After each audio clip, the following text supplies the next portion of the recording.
here is K20a3. 86 millimeter bore, 86 millimeter strokes, as well as for the K20a2. Head, pistons, oil pump, water pump, head studs, sensors, solenoids, things like that, timing chains and guides, pulley was a pain in the ass to get off, valve cover, or not valve cover, timing cover, head gasket. Alright, so now I'm going to be talking about some of the main differences between the K20a2 and the K20a3. So one of the biggest differences is the head. The K20a2 head has a much higher flow rate than the K20a3. And the intake side has VTEC. As you can see, there's 2 lobes on each cylinder. On the exhaust, it only has 1 lobe for each cylinder, as the K20a2 would have 2 on both sides. And then also one of the biggest differences is, if you can see in here,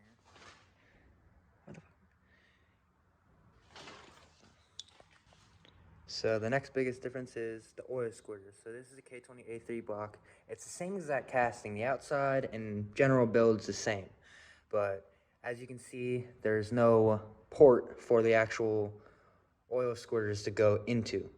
So hopefully I'm going to attempt to drill that out and thread it, but don't know how well that'll go. Alright, so got the main girdle off. So now we can inspect the crank bearings, everything. Make sure it looks all good, all smooth, clean, no deep gouges in the bearings.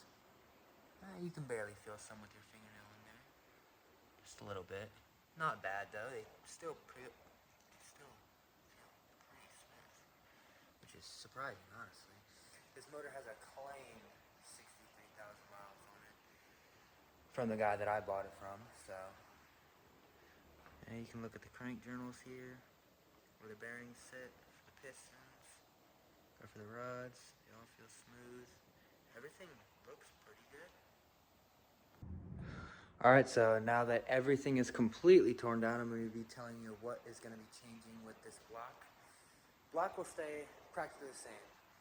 I might have it sent out to a machine shop to get oil squirters drilled out and tapped, so I can have those just for, you know, more oil, keep everything cooler, a little bit better, obviously. I'm going to swap over to a K20a2 head. Oil pump, Type S oil pump. Water pump is going to stay the same, water pump housing. Timing chain, just going to do an OEM kit, make sure everything's good. Pistons and rods. Now that's the part that you want to choose very carefully depending on what you're going to do. I want to go boosted, so I'm going to go with lower compression. I'm probably going to do 10.5 to 1 for the pistons, and then I'm going to go with the max speeding rods that they make for this motor, because they're a little bit shorter than the K20a2 motor, which I don't really understand why, but I'm not an engine builder, so I really wouldn't know. I couldn't tell you. But I want to make at least 350 to the wheels, which would be nice, especially in a smaller car.